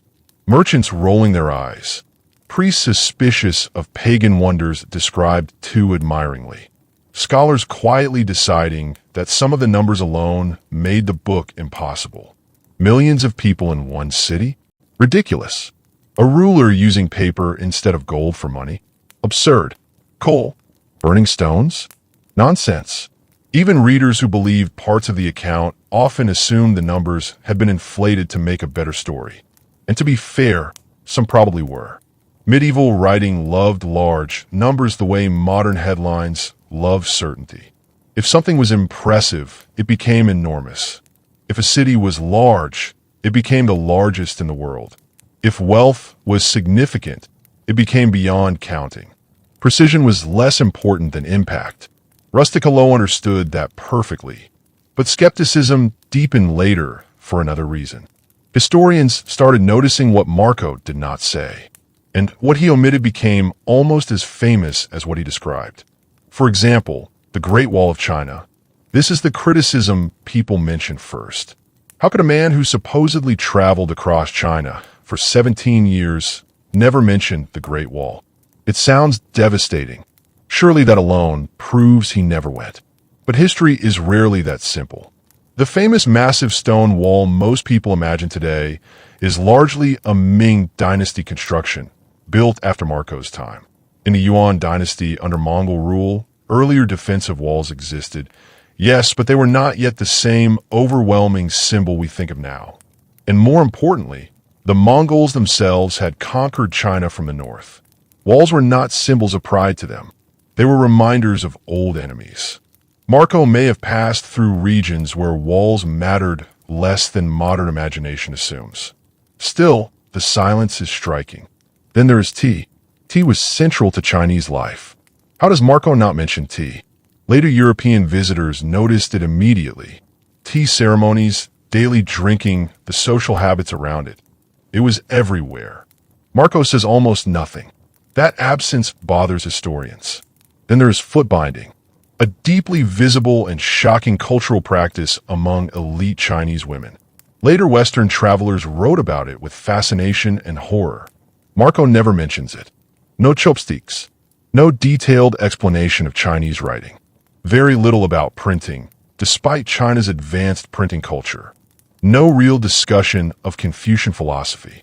No deep engagement with Chinese literature or art. These are not tiny details. They are major parts of Chinese civilization. How could someone spend 17 years there and overlook them?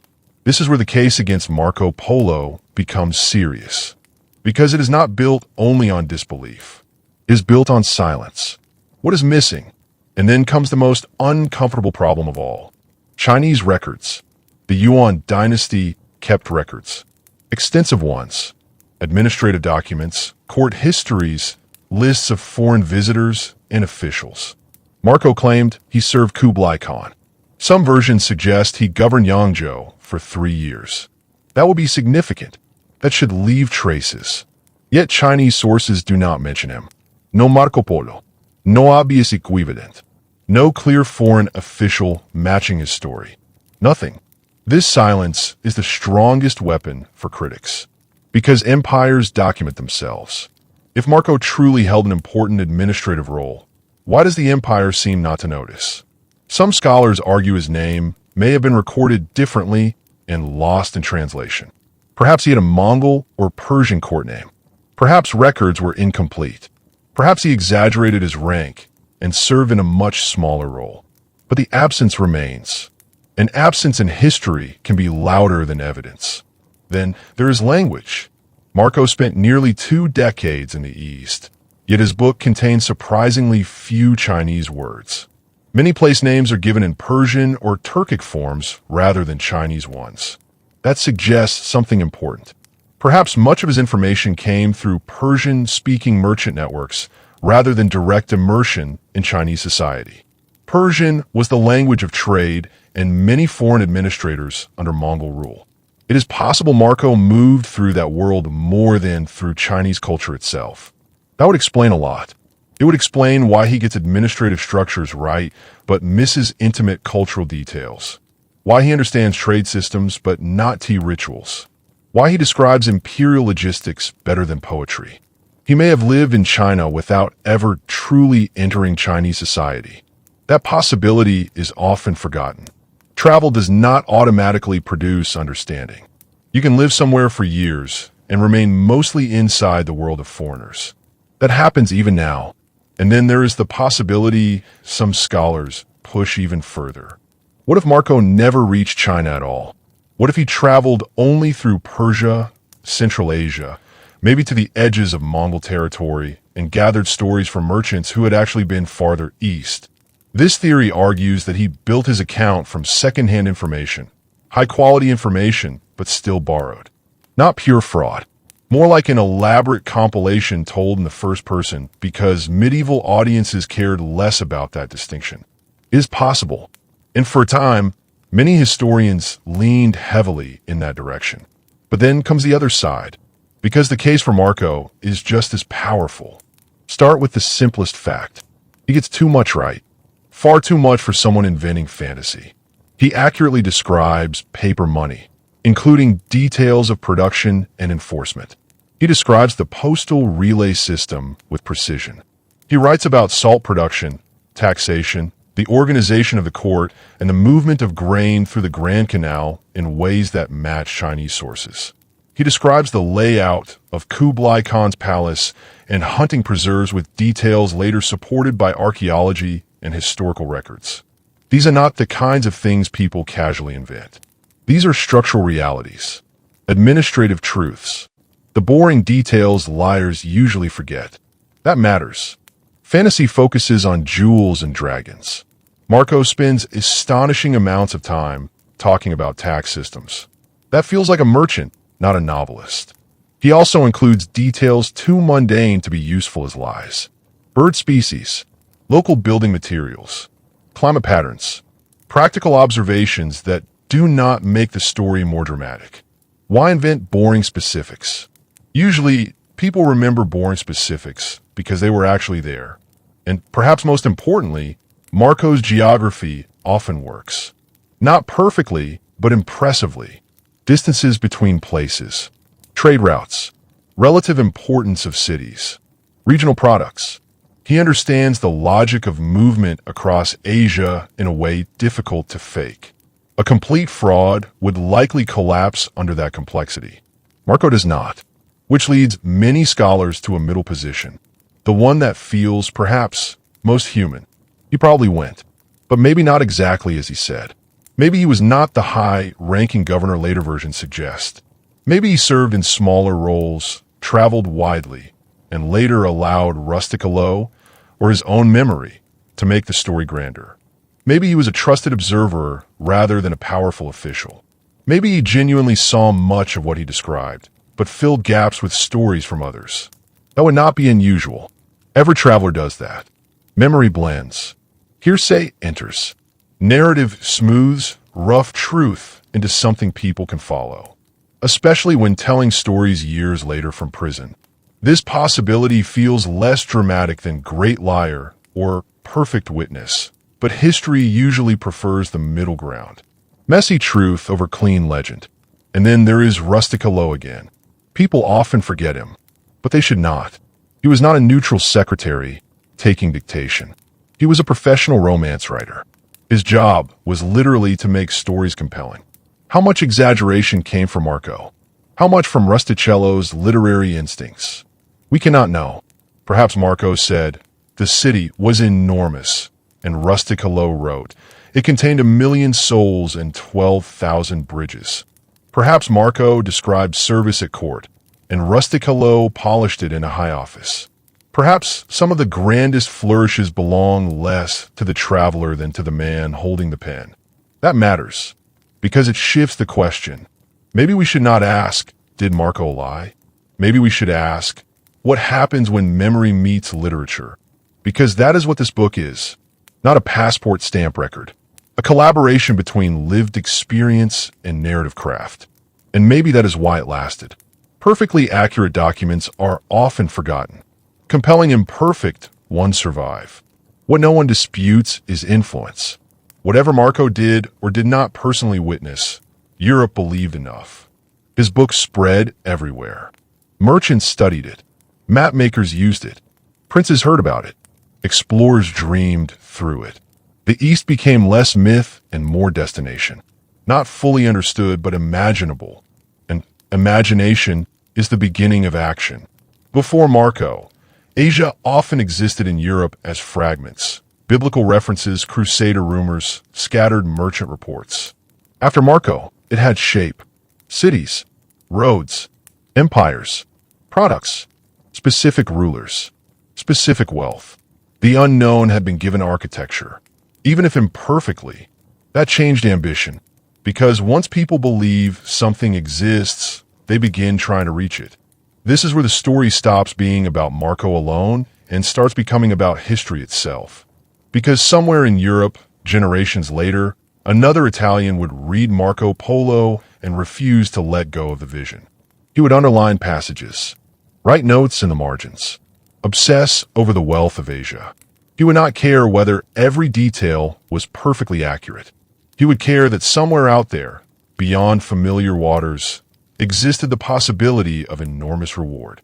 His name was Christopher Columbus, and without Marco Polo, the world Columbus tried to find might have remained only rumor. That does not mean Marco caused Columbus alone. History is never that simple, but he helped provide the map inside the imagination.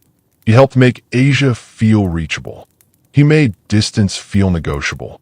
He convinced Europe that beyond the horizon there were empires worth crossing oceans for. And Columbus believed him. Fiercely, almost dangerously. He read Marco's descriptions of Cipangu, Japan, an island rich in gold. He read about the Great Khan's empire. He read about silk, spices, wealth, cities, palaces. And he looked west. Everyone else was still looking east. Overland routes, around Africa, traditional paths. Columbus imagined something radical. What if you could reach Asia by sailing west across the Atlantic? The earth was round. Educated people knew that. The real question was distance. How far? And here, Marco's descriptions became part of a catastrophic miscalculation. Columbus used Polo's geography, combined with other mistaken sources, and convinced himself Asia stretched much farther east than it actually did. He believed Japan was much closer by sea than reality. He thought the ocean between Europe and Asia was manageable. It was not. He was wrong, wildly wrong.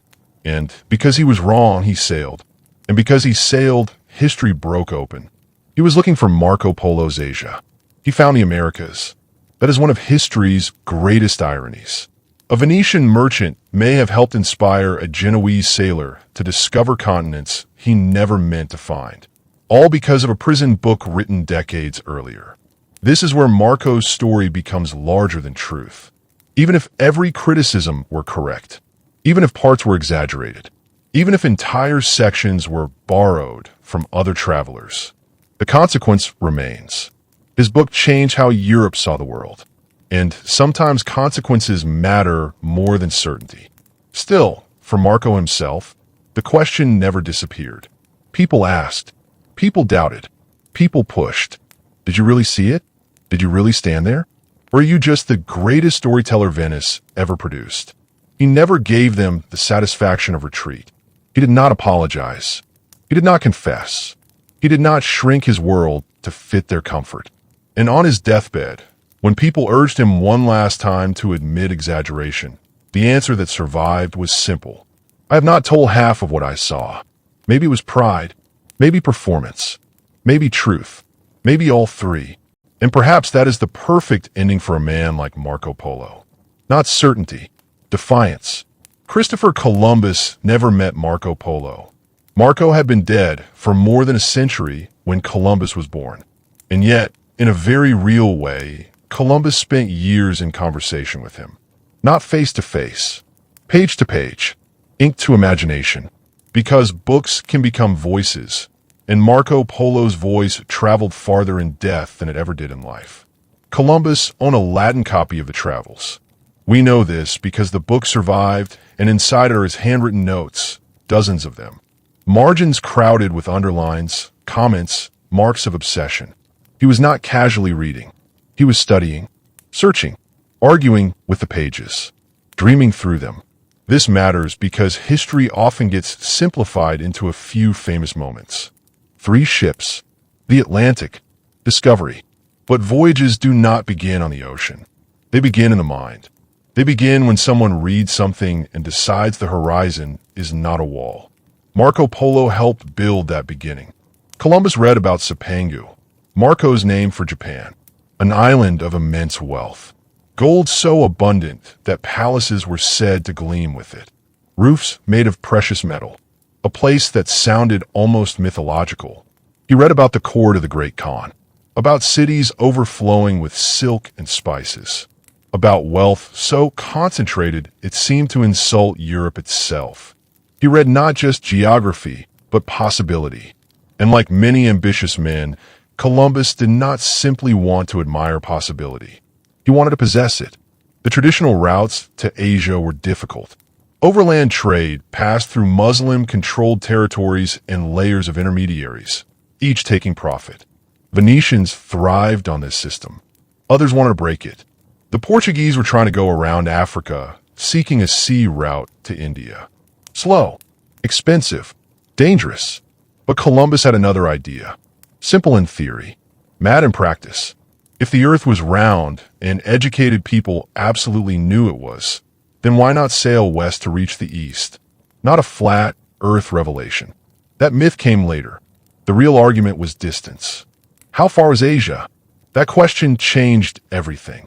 And Columbus made one of history's most important mistakes. He underestimated the size of the earth and overestimated how far East Asia extended. Marco Polo's descriptions contributed to that. Not because Marco lied, but because medieval geography was a dangerous mixture of truth, assumption, and hopeful arithmetic. Columbus convinced himself that Japan was only a few thousand miles west of Europe. In reality, it was vastly farther, and between Europe and Asia sat something he did not know existed. 2 continents, North and South America. But Columbus did not know that. He believed Marco's Asia was waiting just beyond the Atlantic. He thought he was sailing toward Polo's world. That belief helped him persuade monarchs. Because monarchs do not fund abstract curiosity. Gold, trade, empire. He promised access to the wealth Marco Polo had described. Spices without middlemen. Silk without overland danger. Direct access to the east. The dream of every ambitious European court. Eventually, after years of rejection, Ferdinand and Isabella of Spain agreed. And so, in August 1492, Columbus sailed west looking for Marco Polo's Asia. When he made landfall in the Caribbean on October 12th, he believed he had succeeded. Think about that. One of the most famous moments in world history began as a misunderstanding. Columbus thought he had reached islands near Asia. He called the people he met Indians because he believed he was in the Indies. He kept expecting signs of the Great Khan. He searched for Marco's cities, for palaces, for the wealth of Cipangu. He explored Cuba, convinced it might be mainland China.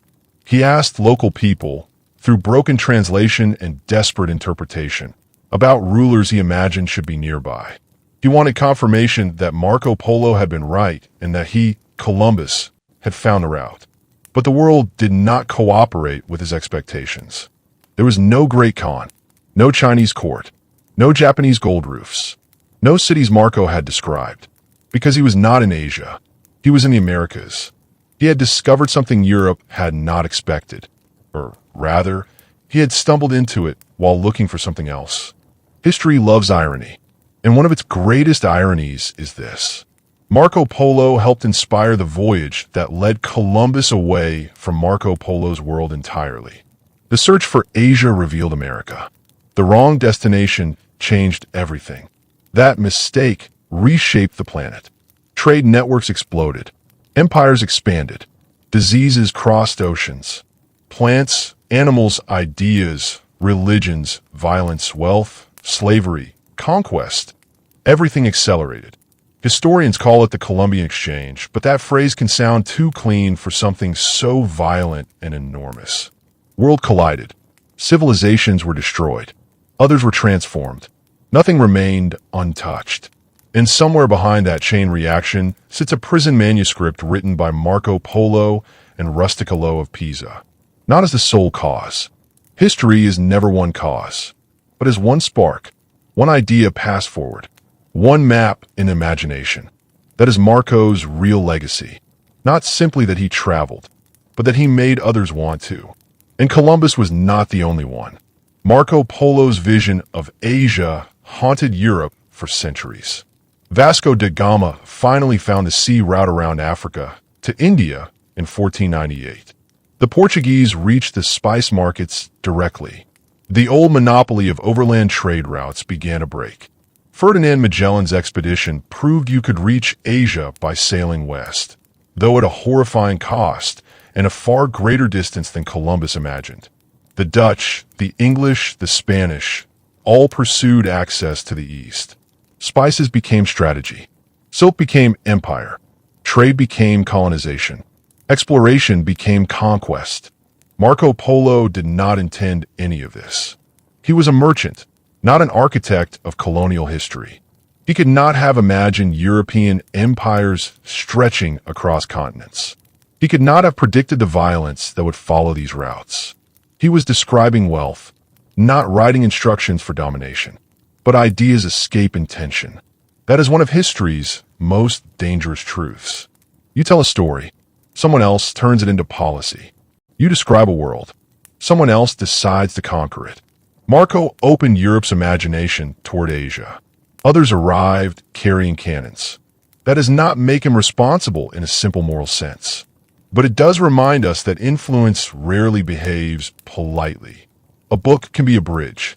It can also become a weapon. And that brings us back to a deeper question. Why do we remember Marco Polo and not the dozens of other medieval travelers who also went east? Because he was not the first. Not even close. European missionaries had reached Mongolia before him. Diplomats had traveled to Mongol courts. His own father and uncle had reached Kublai Khan before Marco ever left Venice. Others came after. Some wrote accounts. Some are equally brave. Most are forgotten. Marco remains. Why? Partly timing. He arrived when Europe was ready to listen. The Mongol Empire had made long-distance travel more possible. Trade hunger was growing. Curiosity about Asia was rising. The world was opening. Marco's story landed at exactly the right historical moment. Too early, and no one would care. Too late, and someone else would define the vision first. Timing matters, but timing alone is not enough. The real reason is narrative. Marco's story was readable, memorable, compelling. Rusticolo mattered. Never forget that. 1,000 people may witness history. The one who survives is often the one whose story can be retold. Marco had a professional storyteller helping him. That changed everything. He was not just a traveler. He became a character. The Venetian merchant who crossed the world. The trusted servant of Kublai Khan. The man who returned with impossible stories. The prisoner who wrote wonders. That is not just history. That is myth structure. And humans remember myth structure. We remember stories better than facts. Always. That can be frustrating for historians. But it is true. Ask someone about medieval trade systems and eyes glaze over. Tell them about Marco Polo standing before the most powerful ruler on earth. And suddenly, they lean in. Narrative is a delivery system for memory. Marco had one. Others did not. And then there is something even deeper. Marco represents an idea people love, the witness to the larger world, the person who leaves the known map and comes back changed. That archetype is ancient. Odysseus, Ibn Battuta, Zheng He, Darwin, astronauts, people who go farther than others and return carrying stories. We need those figures, not because they're always perfectly reliable, but because they expand the boundaries of what feels possible. Marco became that figure for Europe. He was the proof that the world was bigger than local certainty.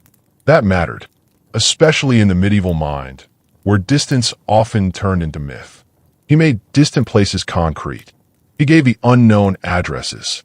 And even when he was wrong, he moved people toward discovery. There's a strange lesson there. Sometimes inaccurate maps still lead people somewhere important. Columbus followed a wrong map and found continents. That does not make the map correct, but it does make it historically powerful. Marco Polo's book worked like that. A flawed guide with enormous consequences. This forces us to ask uncomfortable questions about truth. Do facts matter more than outcomes? If Marco exaggerated but inspired exploration, what do we do with that? Do we call him unreliable and move on? Or do we recognize that imperfect stories often shape history more than perfect records nobody reads? Because that happens constantly. The world is full of technically flawed narratives with enormous real consequences. Religions, national myths, founding legends, political speeches, travel books. People act on stories, not spreadsheets. Marco Polo sits at the center of that truth. He may not have been perfectly accurate, but he was unforgettable, and unforgettable people alter history. By the time he died in 1324, Marco had become something unusual in Venice. Not merely a merchant, a symbol. Some still doubted him. Some probably always would. But doubt had become part of the legend itself. The skepticism fed the fame. The question, was he lying, kept the story alive. It still does. Because certainty ends conversation. Ambiguity keeps people talking for centuries. That is another reason Marco survived. He left just enough uncertainty to become immortal.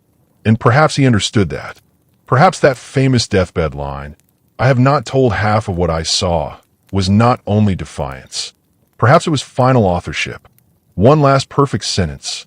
A closing line worthy of the myth. Because what better ending for Marco Polo than refusing to shrink his world for people who wanted smaller truths? He did not say, "Believe me." He said, in effect, reality was bigger than your imagination. That is stronger. And perhaps that is why we still say his name. Not because he was flawless. Not because historians agree. But because he forced Europe to imagine a world larger than itself. And once people begin imagining a larger world, history changes. The next question, though, is the most important one of all. If Marco Polo's story changed Europe so much, what does it reveal about how humans understand distant cultures in the first place? Because maybe the real lesson of Marco Polo is not about travel. Maybe it is about perception itself. By the early years of the 14th century, Marco Polo was no longer the young man who had left Venice at 17 with dustless shoes and a head full of borrowed stories about the East. He was an old merchant now, a husband, a father, a man with property, obligations, and a reputation so strange that even in ordinary conversation, his name carried an argument. Some people still called him Marco Millions. Some with affection, some with mockery, some with that special Venetian mixture of admiration and suspicion that sounded like both at once. Because Venice respected success, but it trusted almost no one completely. Especially not a man who claimed he had stood before the greatest ruler on earth and returned richer in stories than in gold. He lived in a city that measured people carefully. Venice had no patience for fantasy unless fantasy could be turned into profit. And yet Marco endured. He managed his affairs. He handled property disputes. He participated in business life. He was not some wandering mystic living on memories. He was practical, still a merchant, still Venetian. His adventures did not turn him into a poet. They turned him into a man who had seen how large power could become. That changes a person even if he never wrote about feelings. He married a woman named Donata Badoer from another respected Venetian family. Together they had 3 daughters, Fantina, Balila, and Morda. No sons. This mattered in medieval inheritance. Family names moved through men. Property arrangements required careful planning. Marco handled those concerns like every serious Venetian father. His later life was filled with legal documents more than grand journeys. Wills, contracts, property records, the ordinary machinery of respectability. This surprises people. They imagine Marco spending old age endlessly telling stories to crowds in candlelit rooms. But most of life, even famous life, is paperwork. History remembers the caravan crossing the desert. Reality includes arguing over inheritance. And perhaps that is fitting, because Marco Polo was never simply an adventurer. He was always a merchant first. Trade taught discipline. Profit required patience. Even wonder had to survive accounting. But the book kept moving. Long after prison, long after release, long after the journey itself had become memory. Copies spread. Manuscripts multiplied. Some readers believed him completely. Others believed only parts. Some dismissed him as a skilled exaggerator. But they kept reading. That is the important part. Disbelief did not kill the story. Sometimes disbelief strengthens a story. People love asking, could this really be true? That question keeps pages turning. And no matter what they thought, Marco had done something irreversible. He had expanded Europe's imagination. He had made Asia feel not like myth, but like geography. Distant, yes. Difficult, yes. But real. Cities with names. Rulers with courts. Roads that could be followed. Goods that could be bought. Possibility with coordinates. That was power. Especially in a world where most people never traveled farther than a few miles from where they were born. Think about that. Most of Marco's neighbors would die having never seen another country. Many never saw another major city. Their world was local. The church bell, the market, the harbor, the same faces, the same walls. And here was a man saying the world beyond those waters was so vast that Venice itself looked small. That idea alone was disruptive. Whether every detail was true almost became secondary. He made small horizons feel dishonest. That is hard to forgive and impossible to forget. By his final years, Marco had become both respected and legendary. A living argument. A man people referenced even when he was not in the room. Some treated him as proof of ambition. Others as proof of vanity. Both helped him survive in memory. And then came 1324. Marco Polo was old now, likely around 70. For the medieval world, that was a serious age. Many men never reached half of it. Years of travel, war, prison, and business had finally brought him to the one destination nobody avoids. His deathbed. History loves deathbeds. They create final lines, clean endings, confessions, moral lessons. Reality is usually messier. But the story that survived about Marco's final days is too perfect not to endure. As he lay dying in Venice, friends and family gathered around him. Some versions say a priest was present. Others say relatives. Some say close friends. All versions agree on the essential detail. They urged him to confess. Not sins in the ordinary religious sense. Not theft. Not lust. Not business corruption. They wanted him to confess his stories. To admit he had exaggerated. To finally say that the millions were not really millions. That the wonders had been polished. That the impossible details were inventions. Perhaps they wanted to protect his soul. Perhaps they wanted clarity. Perhaps they were simply tired of not knowing. Maybe they hoped for the satisfaction of being right.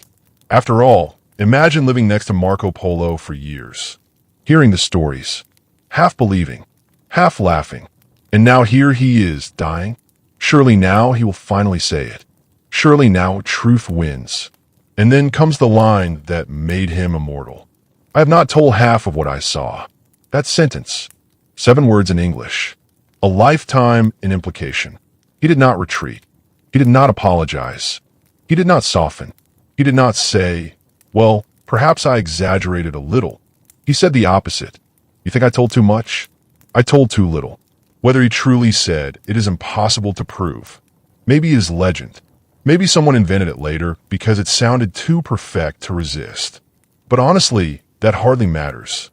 Because it is exactly what Marco Polo should have said. It fits too well. It captures the essence of the man history remembers. Not a liar cornered by truth. A witness frustrated by the poverty of language. A man insisting that reality had been stranger than disbelief. That line became his final signature. And after his death, the argument did not end. It became stronger. Because now there would be no clarification. No corrections. No second explanation. Only the book. Only the manuscripts. Only copies of copies of copies moving across Europe. The original text disappeared. Lost. What remained were variations. Some shorter. Some longer. Some cleaner. Some filled with additions from later hands.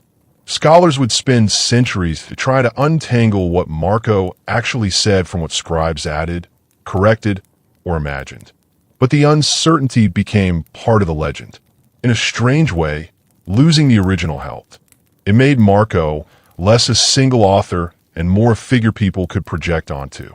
The traveler, the liar, the witness, the dreamer, the merchant, the myth. He became all of them at once. And meanwhile, the world he had described was changing. Kublai Khan was gone. The Yuan dynasty weakened. Mongol unity fractured. The great overland security of the Pax Mongolica faded. Routes became more dangerous. The world Marco had traveled through, the world that made his journey possible, was already disappearing. This matters, because Marco Polo was not just a man. He was a product of a very specific historical moment. The Mongol Empire had briefly created something extraordinary. A connected Eurasia, a stretch of land where a Venetian merchant could, with enough luck and stubbornness, travel from the Mediterranean to the court of the Great Khan. That window did not stay open forever. Empires shifted, borders hardened, violence returned to old routes. Marco's journey became harder to repeat. Part of his fame came from timing. He crossed the world when the world briefly allowed it. Too early, and the roads were closed. Too late, and the roads were dangerous again. History sometimes gives a narrow bridge. A few people cross before it collapses. Marco was one of them. And that helps answer the question we started with. Why Marco? Why him and not the dozens of other travelers whose names vanished? He was not first. He was not alone. He was not even necessarily the most accurate. So why did he remain? Because he arrived at the right moment. Because he had a better story. Because he had rustic hello. Because he wrote not just for scholars, but for imagination. Because he described not only distance, but wonder. Because people remember the person who makes them feel the world is larger than they thought. That is stronger than precision. History forgets many correct men. It remembers unforgettable ones. Marco became unforgettable. And maybe there is one final truth hidden there. People often ask whether Marco Polo was a great explorer. But maybe that is too narrow. Exploration is only half the work. Seeing is one thing. Making others see is another. Thousands of men cross oceans and deserts. Very few change how an entire civilization imagines the map. Marco did. Whether he exaggerated or not, he forced Europe to confront scale. Scale of wealth. Scale of distance. Scale of power. Scale of possibility. He told people that beyond their small certainties existed cities they could barely imagine. Empires larger than their faith had prepared them for. Systems more advanced than their pride wanted to admit. That mattered. He made Europe look outward. And once people start looking outward, they do not stop. That is why his name survived. Not because he was perfect. Not because historians agree. But because he stood at the edge of the known world, looked farther, and came back refusing to make it smaller for those who stayed behind. Marco Polo died in Venice. Not in China. Not in Persia. Not on some dramatic desert road beneath foreign stars. In Venice. Among canals. Among merchants. Among the same waters where he had begun. That feels right somehow. The world's greatest traveler ending where he started. As if all journeys, no matter how vast, still bend toward home. But home was never the same again, because once you have seen the size of the world, even your own city becomes different. The canals look narrower, the markets feel smaller, the horizon refuses to stay close. And perhaps that was Marco Polo's true inheritance. Not the book, not the wealth, not the arguments, but the knowledge that the world was always larger than comfort, and that truth was worth carrying home even when nobody believed you. And so he remains, not entirely trusted, not entirely understood, but remembered, still standing there across 7 centuries, smiling slightly as people argue about him, still refusing to explain himself, still leaving us with the same stubborn challenge. The world is bigger than you think, and I have not told half of it.